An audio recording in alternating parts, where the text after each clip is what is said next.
আসসালামু আলাইকুম। শামস মেডিসিন টিপসে আপনাদের সবাইকে স্বাগতম। আমি আবারও চলে আসলাম আপনাদের মাঝে নতুন একটি টপিকস নিয়ে। আজকে আমার টপিক হচ্ছে এভিড, যার জেনেরিক হচ্ছে ফেনিরামাইড টেনট্রেট। এটি সাধারণত চুলকানি, অ্যালার্জি ইত্যাদির কাজে ব্যবহার করা হয়। সুতরাং আমাদের সবার মধ্যে এই সমস্যাটি রয়েছে। সুতরাং এই টপিকটি অত্যন্ত গুরুত্বপূর্ণ। সুতরাং ভিডিওটি সম্পূর্ণ দেখুন। যারা আমার চ্যানেলটি সাবস্ক্রাইব করেছেন তাদেরকে জেনে ধন্যবাদ। যারা এখনো করেননি চ্যানেলটি সাবস্ক্রাইব করে পাশে থাকা বেল আইকনটি বাজিয়ে দিন। চলুন আমরা চলে যাই আমাদের মেইন টপিকসে। এডি, এটি হচ্ছে 22.7 অর্থাৎ 22.7 mg একটি ওষুধ যা বেশ কয়েকটি দেশে ব্যাপকভাবে পরিচালিত।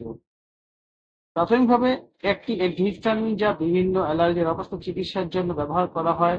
এর সক্রিয় উপাদান হলো ফেনিরামাইন মেলিট্রেট, একটি প্রথম প্রজন্মের অ্যান্টিহিস্টামিন যা হিস্টামিন H1 রিসেপ্টরকে ব্লক করে কাজ করে। এখন আমরা জানবো যে এটা কর্মপ্রক্রিয়া কিভাবে কাজ করে। এভিল এর সক্রিয় উপাদান ফেনিরামাইন মেলিট্রেট, ফার্মাকোলজি এবং মেকানিজম অ্যান্টিহিস্টামিনের অ্যালক্লামাইন গ্রুপের অন্তর্গত। এটি প্রতিযোগিতামূলকভাবে H1 রিসেপ্টরগুলিতে হিস্টামিনের আবদ্ধতাকে বাধা দিয়ে কাজ করে, যা নাক, গলা এবং ত্বকসহ শরীরের বিভিন্ন কোষে পাওয়া যায়। এই রিসেপ্টরগুলিকে অবরুদ্ধ করে ফেনিরামাইন অ্যালার্জির প্রতিক্রিয়াগুলির লক্ষণগুলি হ্রাস করে, যেমন হাঁচি, চুলকানি, জলযুক্ত চোখ, শরীর ইত্যাদি।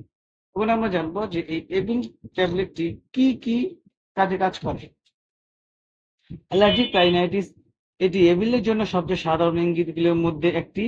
অ্যালার্জিজনিত রাইনাইটিস প্রায়শ পরাগ, ধুলো, মাইট বা পোষা প্রাণীর খুশকি দ্বারা উদ্ভূত হয়। হাঁচি, চুলকানি, নাক বন্ধ হয় এবং সর্দির মতো লক্ষণগুলি দিয়ে পরিচালিত করে। ইউরিকেরিয়া, এভিল ছত্রাকের চিকিৎসা কার্যকর একটি অবস্থা যা ত্বকে লাল চুলকানি ঢেকে যায় এবং হিস্টামিন ব্লক করে আমবাতে চুলকানি এবং আকার কমাতে সাহায্য করে। অ্যালার্জিক কনজেক্টিভিটিস, এই অবস্থার মধ্যে কনজাক্টিভা চোখের পাতার ভিতরে টিস্যু এবং চোখের সাদা অংশ ঢেকে রাখে। এর প্রদাহ জড়িত, যার ফলে চোখ লাল হয়ে যায়, চুলকানি হয় এবং জল আসে। এখন আমরা জানবো এটার সেবন বিধি কি। প্রাপ্তবয়স্কদের জন্য সাধারণ ডোজ হলো এভিল একটি ট্যাবলেট। লক্ষণগুলি তীব্রতার উপর নির্ভর করে দিনে 3 বার পর্যন্ত নেওয়া যায়। যাই হোক, রোগীর বয়স, ওজন এবং সামগ্রিক স্বাস্থ্য বিবেচনা করে সঠিক ডোজটি সর্বদা একজন স্বাস্থ্যসেবা প্রদানকারী দ্বারা নির্ধারিত হয়ে থাকে। পার্শ্ব প্রতিক্রিয়া, সব মেডিসিনের পার্শ্ব প্রতিক্রিয়া রয়েছে, এভিল তার ব্যতিক্রমী নয়। এভিল তার ব্যতিক্রমী নয়। তার মধ্যে রয়েছে যেমন তন্দ্রাভাব, শুষ্ক মুখ, মাথা ঘোরা, মাথা ব্যথা, বমির ভাব, কোষ্ঠকাঠিন্য ইত্যাদি। গর্ভ অবস্থায় এবং দুধ খাওয়ানোর সময় সাবধানতার সাথে এভিল ব্যবহার করা উচিত। সুতরাং আপনি যদি এভিল ট্যাবলেটটি খেতে চান তাহলে অবশ্যই একজন ডাক্তারের সাথে পরামর্শ করবেন অথবা একজন স্বাস্থ্য সেবা কর্মীর সাথে পরামর্শ করে মেডিসিনটি গ্রহণ করবেন। এভিল ট্যাবলেটটি জেনেরিক, আবারও বলে দিচ্ছি, ফেনিরামাইন, এটা ওয়ার্ল্ডের সব জায়গায় পাওয়া যায়। যদি ভিডিওটি ভালো লাগে তাহলে বন্ধুদের সাথে শেয়ার করে দিন।